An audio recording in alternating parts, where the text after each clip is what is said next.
I want to tell you that one of my biggest lessons on success didn't come from one of my famous mentors or even all the Oprah that I listen to. Any Oprah fans out there? Because I listen to plenty of her. Okay, we're out here. But it actually came from this woman that you see on the screen here, my baka, which is my grandmother. And 11 years ago, my grandmother, who I was very close to, got diagnosed with stage 4 cancer very suddenly. And the doctors told us that she only had a couple months to live. And when this happened, it was a huge shock to our entire family. So I flew home to be with her. And when I walked in the door, she asked me a question that literally changed the trajectory of my entire life. She looked at me and she said, if you were in my shoes and you knew that you were going to die in 2 months, what would you do? And I felt this well of emotions just come running out inside of me. And next thing I know, I blurted out, I would quit everything I'm doing.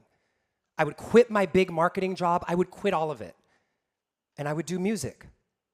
I would record an album. And my baka looked at me and she goes, I know. She goes, baby, I know. And the thing is, I'd always wanted to do music ever since I was a little kid. Here's little Justin. Oh, I even got the little Madonna microphone on and everything today. But I never thought I was good enough. And I think we all have these things. We all have these dreams for our lives, whether it's about a promotion that you want that you think somebody else is better for, or about our work or a creative idea, or taking better care of our bodies. And so when my grandmother asked me this question, it woke this thing up in me that I thought was gone. And she looked at me and she said, promise me you'll record an album. And my grandma knew what she was doing because I wasn't going to break a promise to her while she's here and definitely not going to break a promise to her while she's everywhere, okay? And so 4 years later, I put out my first album of music, Metamorphosis. It charted in the top 20 of the pop charts. That's Taylor Swift, Britney Spears, me, Meghan Trainor, and then very randomly Barbra Streisand. I know some Barbra fans in the house. I've had the honor of being nominated for a Grammy a couple of years ago and doing that really cool slow motion like video that they do, which was like my favorite thing. Have the opportunity to speak and teach on some really cool stages out in the world. No stage cooler than this Inspire stage, though. I share this with you because there is a system. There is a system that I have had the absolute gift and privilege of learning, to living a life and having your work feel more purposeful, more impactful, and more meaningful. And so this is what we're going to talk about today, about being comfortable, not just being yourself, but living a life on purpose. And what you're all going to know about me is I'm half very into all the motivational, self-helpy stuff, but I'm also half a neuroscience, psychoeducation geek. And today, what I want to focus on is talking about authenticity. Most people think of authenticity as a trait. I used to think of it this way. Like, some people are just better at being themselves than others. Or some people are just a little bit more outgoing, or they have that knack to be. Have you all thought that? Like, some people can just do that thing, and I can't do that thing. I'm an introvert, or I don't really have that. What they learned in the science that I think is the biggest takeaway is that authenticity is absolutely not a trait, it is a skill. It is a skill. And if it's a skill, what's amazing is it means that we can all do reps, we can all practice it and get better at it.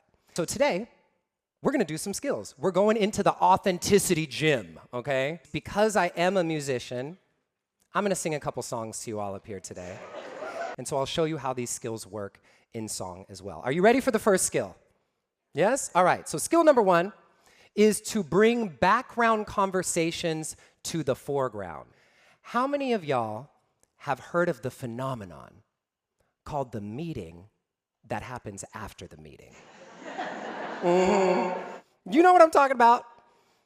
Or how about more famously these last few years where it really goes down in the private Zoom chat, direct message, right? Where you say what you really think, what you really gonna do, what's really gonna happen. And so this is background. It doesn't take much explaining, but I just wanna make a clear distinction for us here on what I mean by this. Background is that little voice in your head that's always talking about everything and everyone. And the first key tenet of authenticity is having your background conversations and your foreground conversations match.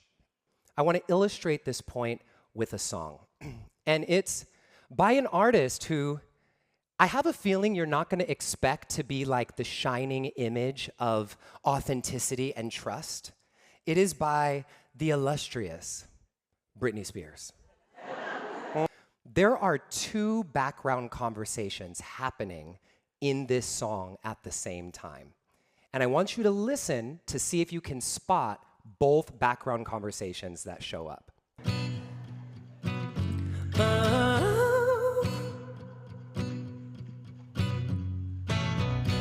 Oh, baby, baby, how was I supposed to know? Who knows this? That something wasn't right, yeah. Oh, baby, baby, I shouldn't have let you go. And now you're out of sight, yeah. Show me how you want it to be. Tell me, baby, 'cause I need to know now. Because my loneliness is killing me. Hey, I must confess, I still believe. When I'm not with you, I lose my mind. Give me a sign. Hit me, baby, one more time. Hey! We have some millennials in the house, I know. So, Britney Spears used incredibly healthy communication in that song, which might surprise you. You'll never hear this song the same way again once I go through this. Did you all spot both background conversations? Anybody? Oh, you're like, no. Okay, so we need to practice this. Check it out. You're never going to hear this the same way again. Oh, baby, baby, how was I supposed to know that something wasn't right here? So she is asking this person, you left me and I don't even know what happened. Can you tell me the truth? Oh, baby, baby, I shouldn't have let you go. And now you're out of sight. So there's her background conversation. First one is her requesting his, that's missing. Now she's revealing hers. And so even though Britney used really healthy communication in this song, when there's often something going wrong in the workplace, how many of you know somebody who has something clearly wrong with them, but they act like this? They at their desk like, no, nothing's wrong, I'm good, don't worry about it. No, I'm just tired today, nothing's wrong. So I did a little thing. I rewrote Baby One More Time as if it used the same unhealthy communication that we normally use in the workplace. To see what would happen to this song is if instead of using healthy communication, we used incredibly unhealthy communication. So this is, really, baby, I'm just fine.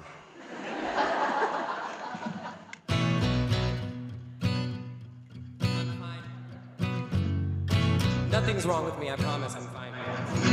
I'm just tired today, I swear. Oh, baby, baby, I'm fine, nothing's wrong with me. Don't worry about me at all. Oh, baby, baby, no need to call me on the phone.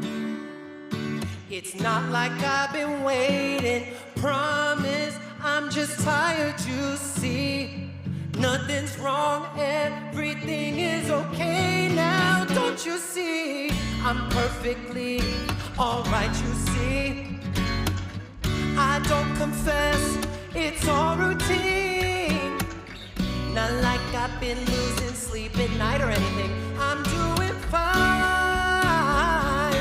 Really, baby, I'm just fine. I'm fine. I promise nothing's wrong. Nothing's wrong. So I'm being a little silly, obviously, well, hopefully obviously, with this song. But hopefully you can see that this song would have been a huge, oh, forgot about those. This song would have been a huge flop if Britney Spears used that unhealthy communication. But what happens, even though I'm being silly here, is when we act like this, even more subtly at home, in our lives, in our relationships, and in the workplace, our relationships flop. I want to walk you through 4 questions of creating an authentic conversation. The third question, which is super important, is what really matters to me in this situation? Regardless of what I'm thinking but not saying, regardless of what I said, what do I want to stand for? What kind of leader do I want to be? What am I committed to in this situation? And then now we have some more information. The background, the foreground, and what we're committed to, and considering all of the above, what is a more authentic way to say or share the truth that you actually have? Background conversations drive our actions, and when that happens, when our background conversation is what matches our actions, but not what we actually said, it breaks trust. And it's too expensive not to have trust. And so aligning your inner and outer conversations in a more authentic way is the best way to create trust. Thank you so much for having me. Thank you very much. Thank you. Thank you. Thank you.